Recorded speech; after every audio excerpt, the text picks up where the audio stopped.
আসসালামু আলাইকুম রহমতুল্লাহ বারাকাতু। আলহামদুলিল্লাহ আলহামদুলিল্লাহ রব্বিল আলামিন হামদা শাকিরিন ওয়াসসালাতু ওয়াসসালামু আলা খায়রিল বারিয়াহ মুহাম্মাদিন ওয়া আলিহি ওয়া আসহাবি আজমাইন আত-তাহিরিন। আম্মা বা'দ। ক্বালা রাসূলুল্লাহ সাল্লাল্লাহু আলাইহি ওয়াসাল্লাম তাআল্লামুল ফারাইযা ওয়া আল্লিমুহান নাস ফাইন্নাহা নিসফুল ইলম। আল হাদিস। সম্মানিত সুপ্রিয় চৌধুরানী ফাতিহা ফাজিল ডিগ্রি মাদ্রাসা আলিম প্রথম বর্ষে তথা একাদশ শ্রেণীতে ভর্তিকৃত ছাত্র এবং ছাত্রী ভাই ও বোনেরা, সর্বাগ্রে আমরা আল্লাহ রাব্বুল আলামিনের শুকরগুজার হব যে আল্লাহ রাব্বুল আলামিন আমাদেরকে আজকে যখন নাকি সারা বিশ্বের মধ্যে কোভিড-19 করোনা ভাইরাসের মহা সংক্রমণের মধ্যে জাতি দিশাহারা, ঠিক সেই মুহূর্তে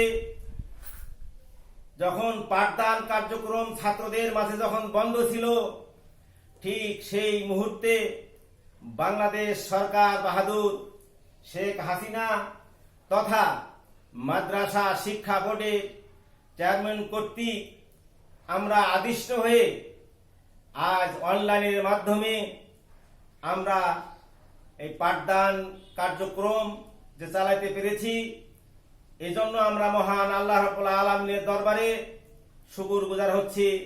তোমরা সকলেই বলবা আলহামদুলিল্লাহ। পাশাপাশি আমরা সেই মহান মানবের প্রতি দরুদ সালাম সংক্ষিপ্ত আকারে পেশ করব, যার আদর্শ অনুকরণ অনুসরণের মধ্য দিয়ে দুনিয়ার জীবনে শান্তি, আখিরাতের জীবনের মুক্তির গ্যারান্টি তিনি আমাদের আকায়ে নামদার তাজদার মদিনা আহমদ মুস্তাফা মোহাম্মদ মুস্তাফা সাল্লাল্লাহু আলাইহি ওয়াসাল্লাম। সুপ্রিয় ছাত্রছাত্রী ভাই ও বোনেরা, ইতিমধ্যেই তোমরা নিজ নিজ পছন্দের প্রতিষ্ঠান তথা মাদ্রাসায় আলিম প্রথম বর্ষে ভর্তি হয়ে ভর্তি কার্যক্রম তোমরা শেষ করেছ।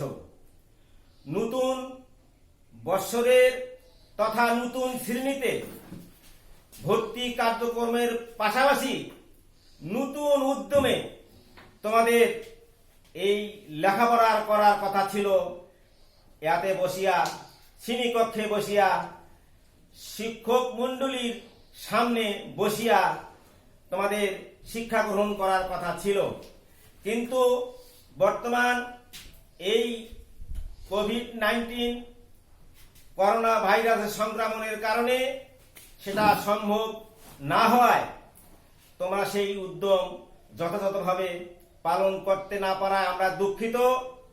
যাই হোক, বাংলাদেশ সরকারের বাহাদুরের তার নির্দেশনা এবং মাদ্রাসা শিক্ষা বোর্ডের নির্দেশনা আমরা আদিষ্ট হয়ে আমরা তোমাদের সেই উদ্যমটাকে ধরিয়ে রাখার জন্য আমরা অনলাইনের মাধ্যমে ক্লাস শুরু করছি ইনশাআল্লাহ।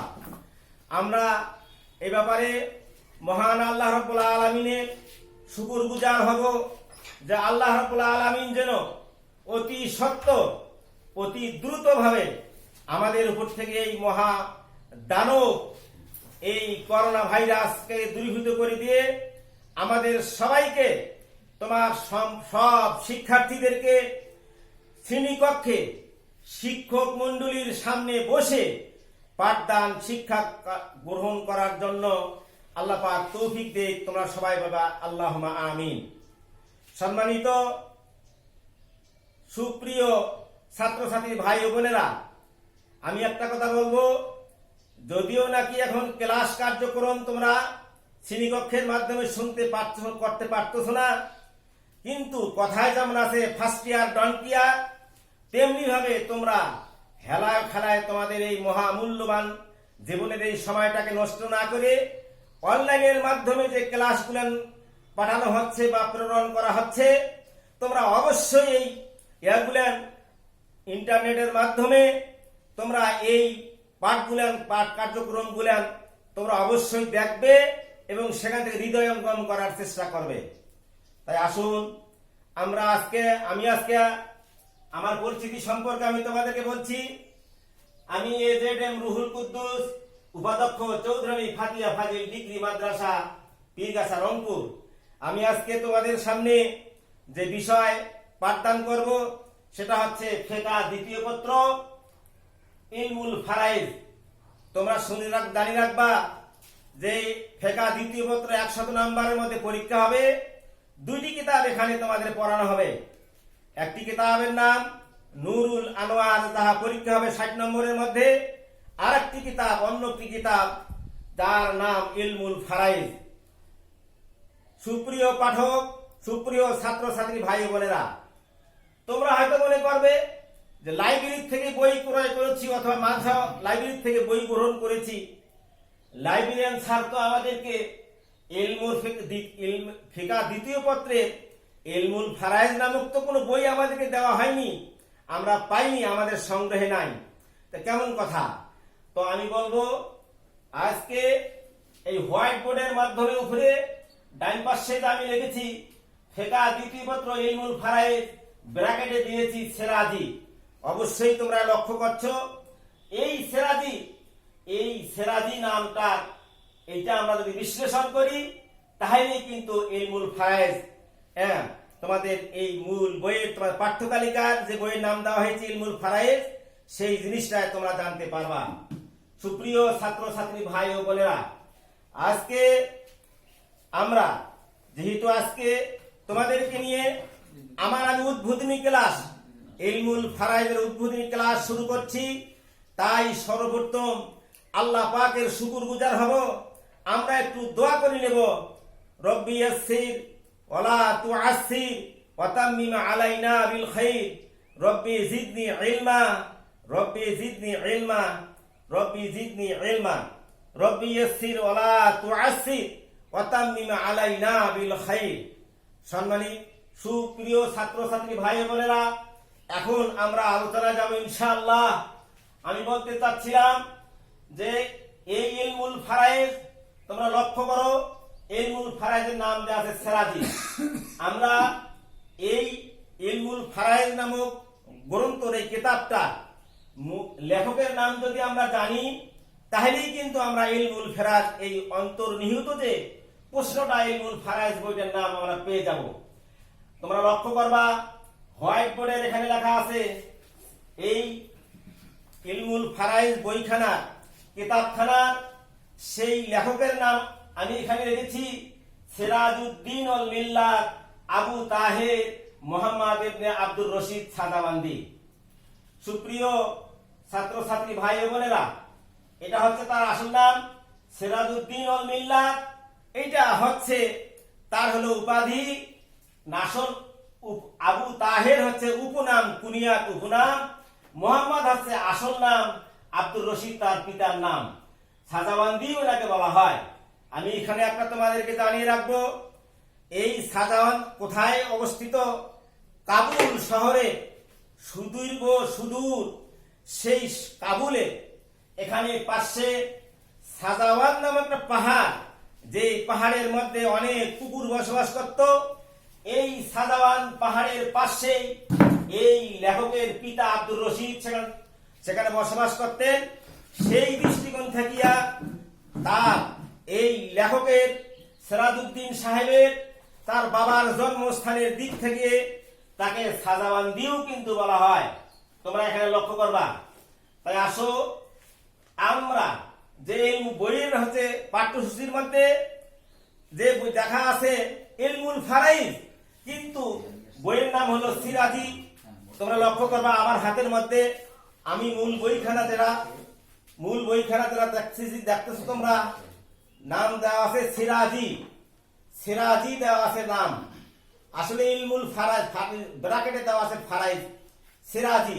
তোমরা লক্ষ্য করবা এখানে এই সিরাজি বইটা, এই সিরাজি নামটা যদি আমরা বিশ্লেষণ করি তাহলে আমরা কি পাবো? ইলমুল ফারাইজ যেটা এর মধ্যে বুক লিস্টের মধ্যে বা যেটা আমাদের সিলেবাসের অন্তর্ভুক্ত যেটা দেওয়া আছে সেটা আমরা পেয়ে যাব। তাই আসুন আমরা একটু লক্ষ্য করব সিরাজি। তোমরা লক্ষ্য করবে আমি হোয়াইট বোর্ডের মধ্যে লিখতেছি সিরাজি। এই সিরাজির শেষে একটা ইয়া আছে, এই ইয়া, এই ইয়া এক প্রকারভেদ।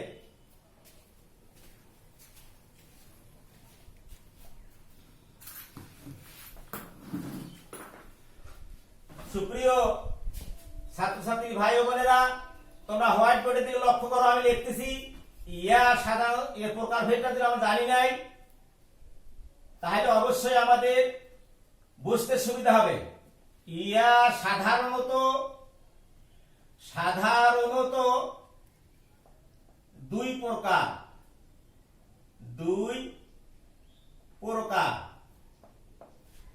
এক নম্বর হচ্ছে ইয়ায়ে মুতাকাল্লিম, দুই নম্বর হচ্ছে ইয়ায়ে নিসবতি।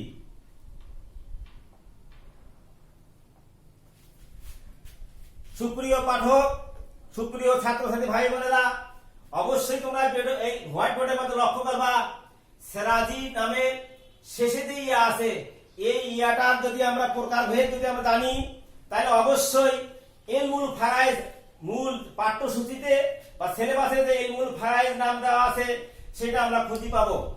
এই আমরা জেনে রাখবো, তোমরা হয়তো বা সবাই জেনে থাকবে যে ইয়া সাধারণত দুই প্রকার, একটা হচ্ছে ইয়ায়ে মুতাকাল্লিম আর একটা হচ্ছে ইয়ায়ে নিসবতি। ইয়া মুতাকাল্লিমের সংজ্ঞা হচ্ছে যে ইয়া এর দ্বারায় বক্তা কোনো কিছুর সম্পর্ক নিজের দিকে করে তাহাকে বলা হয় ইয়ায়ে মুতাকাল্লিম। যেমন আমার হাতে তোমরা একটা কি দেখতে পাচ্ছ, কলম। এই কলমটার সম্পর্ক যদি আমি আমার নিজের দিকে করি তাহলে অবশ্যই একটা ইয়া নিয়ে আসতে হবে, নতুবা আরবিতে কোনো কি করা যাবে না, ট্রান্সলেশন করা সম্ভব হবে না। তাই কালামি, এই কলমটার সঙ্গে যদি আমি একটা ইয়া লাগিয়ে দেই তাহলে কি কালামি, আমার কলম। হাজা কালামি, কি হবে, ইহা আমার কলম। এই কলমটা একটি সম্পর্ক, আমি বক্তা, আমি মুতাকাল্লিম, আমার দিকে সম্পর্কিত করার কারণে এই ইয়াটার নাম। যেমন উদাহরণ, মাসাল তো মেসালান, আমি উদাহরণ দিচ্ছি,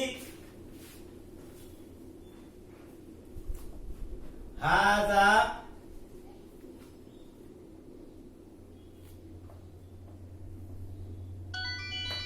কালামি, হাজা কালামি। এই কালামি, কালামুন মানে কলম, এই কালামির শেষে যে ইয়া আছে এই ইয়াটার নাম হচ্ছে ইয়ায়ে মুতাকাল্লিম। তাহলে আমরা ইয়ায়ে মুতাকাল্লিম কাহাকে বলে আমরা জানতে পারলাম যে ইয়া এর দ্বারাই বক্তা কোনো কিছুর সম্পর্ক নিজের দিকে করে তাহাকে ইয়ায়ে মুতাকাল্লিম বলা হয়। পরবর্তীতে আমরা আসতেছি ইয়া আরেক প্রকার ইয়া, সেটা হচ্ছে ইয়ায়ে নিসবতি, সম্বন্ধ সূচক ইয়া। সম্বন্ধ সূচক ইয়া অর্থাৎ সেটাকে সম্বন্ধ সূচক ইয়া সংজ্ঞা হচ্ছে যে ইয়া এর দ্বারা কোনো কিছুর সম্পর্ক কোন দিকে করা হয় তাকে বলা হয় ইয়ায়ে নিসবতি। দৃষ্টান্ত আমি দিচ্ছি, যেমন কাওয়ায়েদে বাগদাদি। সুপ্রিয় পাঠক, সুপ্রিয় ছাত্রছাত্রী ভাই বোনেরা, তোমরা আরবি লেখাপড়া কৃষক মুক্তবের মধ্যে প্রথমে যারা শিখেছো কাওয়ায়েদে বাগদাদি নামক একটা, তোমরা কি করছো, তোমরা আরবি পঠনটা নিয়ম নীতিটা তোমরা শিখছো। সুপ্রিয় পাঠক, ছাত্রছাত্রী ভাই বোনেরা, এই কাওয়ায়েদে বাগদাদির মধ্যে এই শেষে যেটা, তার মানে এই বইখানা, চটি বইখানা কাওয়ায়েদে বাগদাদি বইটা, এইটা বাগদাদের কোন এক প্রেসে এইটা কি করা হয়েছিল, ছাপানো হয়েছিল। সেইটা জনপ্রিয় হওয়ার কারণে সেই একটা বইটার নাম দেওয়া হয়েছে কাওয়ায়েদে বাগদাদি, মানে বাগদাদের প্রিন্টে ছাপানো সেই কাওয়ায়েদ। আরো একটি উদাহরণ আমি দেব, যেমন বলা হয়ে থাকে আফজাল হোসেন রংপুরি, আফজাল হোসেন রংপুরি মানে রংপুরির শেষে যে ইয়াটা ইয়াই নিষ্পত্তি সম্বন্ধ সূচক ইয়া, যে ইয়ার দ্বারা প্রমাণিত হয় যে এটা হচ্ছে রংপুর জেলার হলো আফজাল সাহেব। তেমনি ভাবে এই সিরাজি যেটা বলা আছে, সিরাজি বলা আছে যেটা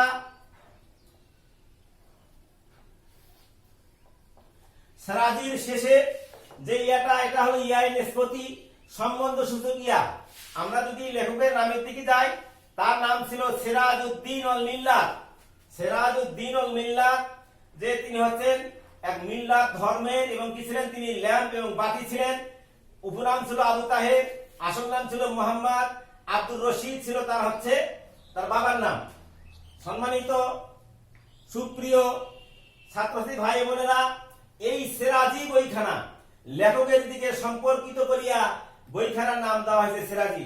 মূলত এই মূল ফায়েজ এই সিরাজি শেষে দিয়াটা ইয়া নিষ্পত্তি হওয়ার কারণে তার দিকে লেখকের দিকে সম্পর্কিত করিয়া তার নাম দেওয়া হয়েছে সিরাজি। আসুন আমরা সামনে অগ্রসর হই ইনশাআল্লাহ। সুপ্রিয় ছাত্রছাত্রী ভাই ও বোনেরা, আমরা সিরাজি শব্দের আমরা কি করলাম, আমরা সংজ্ঞা জানলাম। তারপরে আমরা জানবো যে রাসূলুল্লাহ সাল্লাল্লাহু আলাইহি ওয়াসাল্লামের আমি ভূমিকার মধ্যে মুকাদ্দামার মধ্যে আমি একটা হাদিস, জনাবে রাসূলুল্লাহ সাল্লাল্লাহু আলাইহি ওয়াসাল্লামের একখানা হাদিস আমি নিয়ে এসেছি, উপস্থাপন করেছি। হাদিস খানা আমরা অর্থ জানবো। ক্বালা রাসূলুল্লাহ সাল্লাল্লাহু আলাইহি ওয়াসাল্লাম, জনাবে রাসূলুল্লাহ সাল্লাল্লাহু আলাইহি ওয়াসাল্লাম বলেছেন, তাআল্লামুল ফারায়েজা ওয়া আল্লিমুহান নাস, যে তোমরা নিজেরাই ফারায়েজ শেখো। রাসূল সাল্লাল্লাহু আলাইহি ওয়াসাল্লাম বলেন, তোমরা নিজেরাই ফারায়েজ শেখো, মানুষদেরকে অন্যদেরকে শিখাও। ফাইন্নাহা নিসফুল ইলম, কেননা এটাই হচ্ছে অর্ধেক জ্ঞান সমতুল্য। সুপ্রিয় ছাত্রছাত্রী ভাই ও বোনেরা, এখন আমরা বিশ্লেষণ করব রাসূল সাল্লাল্লাহু আলাইহি ওয়াসাল্লামের হাদিসের মধ্য থেকে কাউলুর রাসূল সাল্লাল্লাহু আলাইহি ওয়াসাল্লাম তাআল্লামু ওয়া আল্লিমুহা ফাইন্নাহা নিসফুল ইলম। আমরা যদি অতি সংক্ষেপে এই তিনটা শব্দের যদি আমরা ব্যাখ্যা যদি আমরা জানি, তাহলে কি হবে, তাহলে কিন্তু আমরা আসলে জানতে পারবো। সুপ্রিয় ছাত্রছাত্রী ভাই ও বোনেরা, এখন তাআল্লামুটা সম্পর্কে আমি একটু বলবো, একটু তাহকিক করব।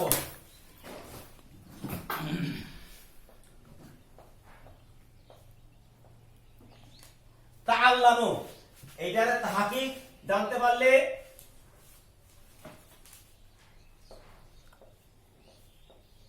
এটার তাহকিক জানতে পারলেই কিন্তু আমরা বুঝতে পারবো এই তাহলে হাদিসের এটা বিষয়বস্তুটা সারমর্মটা অল্প সময়ের মধ্যে অল্পতেই আমরা বুঝতে পারবো।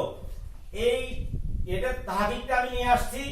এই তাহকিক জানতে গেলে, কোন একটা শব্দের তাহকিক জানতে গেলে, দেখ সেটা যদি এসএম হয় তাহলে জানতে হবে সেটা কোন প্রকারের এসএম, এসমে জামেদ না মুস্তাক না মাজদার। যদি মাজদার হয় বাবের নাম বললে হয়ে যাবে, যদি মুস্তাক হয় তখন কি করতে হবে, কোন বাবে কোন সিগা আসবে তখন, কারণ ইসমে মুস্তাকের মধ্যে ইসমে ফাইল, ইসমে মাফউল, ইসমে যরব, ইসমে আলা, ইসমে তাবদীল, সিফাতে মুশাব্বা এগুলো জিনিস আছে, তখন সিগা আসবে। আর যদি ইসমটা যদি ইসম জামেদ হয় তখন দেখতে হবে শব্দটা কি এক বচন আছে না বহু বচন। যদি এক বচন থাকে বহু বচন দেখাতে হবে, যদি বহু বচন থাকে তো এক বচন দেখাতে হবে। অর্থ বললেই কারবার শেষ, ইনশাআল্লাহ ওটা সংজ্ঞা হয়ে গেল। যদি নাকি সেই যে শব্দটা তাহকিক করব, বিশ্লেষণ করব, সেইটা যদি ফেল হয়ে থাকে তখন অবশ্যই সেখানে 60টা জিনিস লাগবে। সেখানে ফেল হইলে 60টি বিষয়ের প্রয়োজন। বিষয় জানতে হবে। নাম্বার 1 সিগা, 2 বাহাস, 3 বাব, 4 মাসদার, 5 মাদ্দা, 6 জিন্স, 7 মানা অর্থ। সুপ্রিয় ছাত্র ছাত্রী ভাই বোনেরা, আমরা এই তাআল্লামু কাউলুর রাসূল সাল্লাল্লাহু আলাইহি ওয়াসাল্লাম তাআল্লামুল ফারায়েজের মধ্যে এই তাআল্লামু শব্দের তাহকিক জানবো। তাহকিক জানতে গেলে যেহেতু এটা ফেল 60টি জিনিস অবশ্যই আমাদের জানা থাকতে হবে। 1 নম্বরে সিগা, কোন সিগা হবে? সিগাটা আছে জমা মুযাক্কার হাজির, জমা মুযাক্কার, সিগাটা হচ্ছে জমা মুযাক্কার। 2 নম্বরে বাহাস, আমরে হাজির মারুফ, আমরে হাজির মারুফ। 3 নম্বরে বাব, তাফাউল, মাজদার,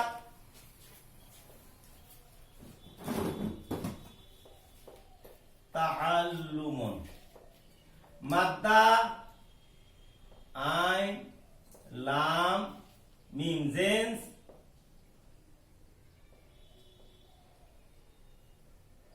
সহি, অর্থ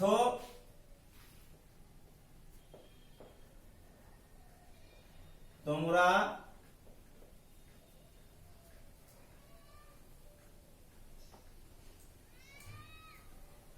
শিখো। সুপ্রিয় ছাত্রছাত্রী ভাই বোনেরা, লক্ষ্য করো হোয়াইট বোর্ডের দিকে। আমি তাআল্লামু শব্দের তাহকিক বিশ্লেষণে নিয়ে আসছি। 1 নম্বরে 60টা জিনিসের মধ্যে 1 নম্বর সিগা, সিগাটা হচ্ছে জমা মুযাক্কার। বাহাস, 2 নম্বরে বাহাস, সেটা আমরে হাজির মারুফ। 3 নম্বরে বাব, বাবে তাফাউল, বাবটা হচ্ছে বাবে তাফাউল। 4 নম্বরে হচ্ছে মাজদার জানবো আমরা, মাজদার তাআল্লুমুন, তাফাউলুন, তাআল্লুমুন, মাদ্দা। 5 নম্বরে মাদ্দা জানবো, আইন, লাম, মিম। 6 নম্বরে জেন্স জানবো, জেন্সের সহি। 7 নম্বরে আমরা অর্থ জানবো, অর্থটা হচ্ছে তোমরা শিখো। তাহলে রাসূলের হাদিসের অর্থ হচ্ছে তাআল্লামুল ফারাইজা, তোমরা নিজেরাই ফারাইজ শিখো। সম্মানিত শিক্ষার্থী ভাই ও বোনেরা, আসলে বাবে তাফাউলের একটি অনেকগুলো খাসিয়ত তথা বৈশিষ্ট্য সমূহের মধ্যে থেকে একটা বৈশিষ্ট্য আছে তাকাল্লুম, নিজে নিজে। তাআল্লুম মানে তোমরা নিজেরাই শিখো, নিজের থেকেই তোমরা শিখো। এইটা সেই দৃষ্টিকোণ থাকিয়া আমরা বুঝতে পারি, গ্রামাটিক্যাল দিক থেকে আমরা জানতে পারি তাআল্লামুল ফারাইজা, তাআল্লুম তোমরা নিজেরাই শিখো।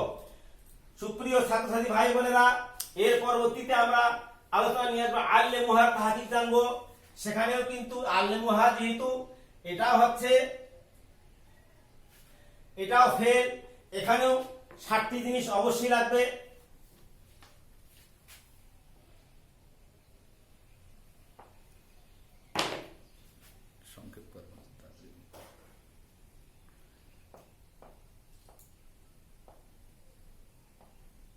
আল্লেমু,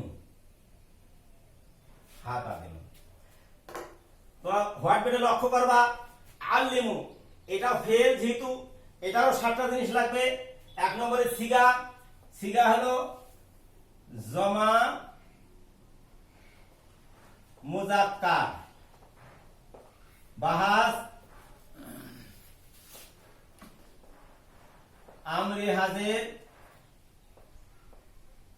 মারুফ। বাব, তাফঈল। মাজদার, তালিম।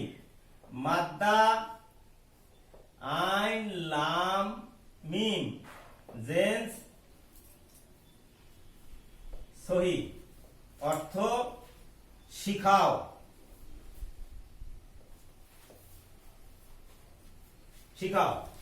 সুপ্রিয় ছাত্রছাত্রী ভাই ও বোনেরা, তোমরা হোয়াইট বোর্ডে লক্ষ্য করো।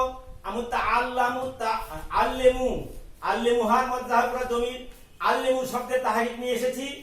আর সিগাটা হচ্ছে জমা মুযাক্কার, বাহাস আমরে হাজির মারুফ, বাব হচ্ছে বাবে তাফঈল, মাজদার হচ্ছে তাআলিম, তাফঈলুন, তাআলিমুন। 5 নম্বর হচ্ছে মাদ্দা, আইন, লাম, মিম, জেন্সের সহি, অর্থ হচ্ছে শিখাও। রাসূল সাল্লাল্লাহু আলাইহি ওয়াসাল্লামের হাদিসের অর্থ তোমরা ফারাইজ নিজেরাই শিখো এবং আল্লেমুহা নাস, মানুষদেরকে শিখাও। সুপ্রিয় ছাত্রছাত্রী ভাই বোনেরা, একটা জিনিস লক্ষ্য রাখবা, তাআল্লামু এবং আল্লেমু এই দুটি শব্দের যদিও নাকি জেন্স, মাদ্দা এটা হচ্ছে সবাই ঠিক একই আছে, সিগাটাও ঠিক আছে, বাহাসটাও ঠিক আছে, বাবের তারতম্যের কারণে তাআল্লামু হচ্ছে বাবের তাফাউল, যার হচ্ছে বৈশিষ্ট্য অনুযায়ী, বাবের বৈশিষ্ট্য অনুযায়ী অর্থ হচ্ছে তোমরা নিজেরাই শিখো। আর হচ্ছে আল্লামু, এটার এই বাবের বৈশিষ্ট্য, বাবের তাফিল, এর বৈশিষ্ট্য অনুযায়ী অর্থ হচ্ছে তোমরা শিখাও, দান করো, প্রদান করো। তাইলে আমরা কি হলো, রসুল সাল্লাল্লাহু আলাইহি হাদিসে আমরা জানতে পারতেছি ও আল্লিমুহান নাস, তোমরা মানুষদেরকে শিখাও। তাহলে ফারাইজ তোমরা শিখো, মানুষদেরকে শিখাও।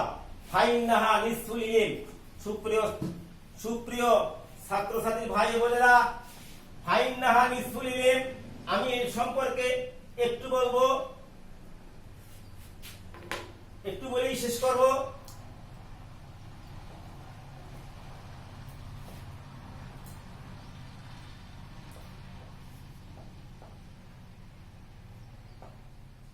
ফাইন্নাহা নিসফুল ইলম, কেননা এটা অর্ধেক জ্ঞান সমতুল্য।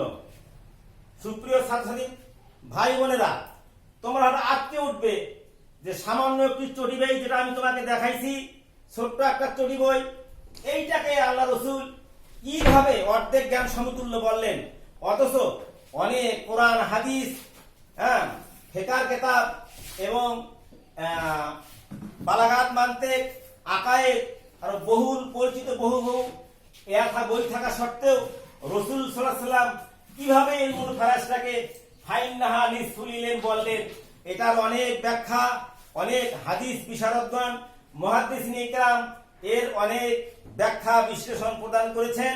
ইনশাআল্লাহ আগামী ক্লাসের মধ্যে অবশ্যই আমি তোমাদের সামনে রসুল সাল্লাল্লাহু আলাইহি ওয়াসাল্লাম কেন এটাকে অর্ধেক জ্ঞান সমতুল্য বলেছেন তার ব্যাখ্যা আমি নিয়ে আসবো ইনশাআল্লাহ। আমি আশা করি আমার আজকের এই পঠনটা তোমরা অবশ্যই বাড়িতে খুব মনোযোগের সহিত তোমরা দেখবে এবং হৃদয়ঙ্গম করার চেষ্টা করবে। আল্লাহ পাক আমাদেরকে সবাইকে সুস্থ থাকার তৌফিক দেয়। ওয়া আখিরু দাওয়ানা আলহামদুলিল্লাহি রাব্বিল আলামিন। আল্লাহ হাফেজ।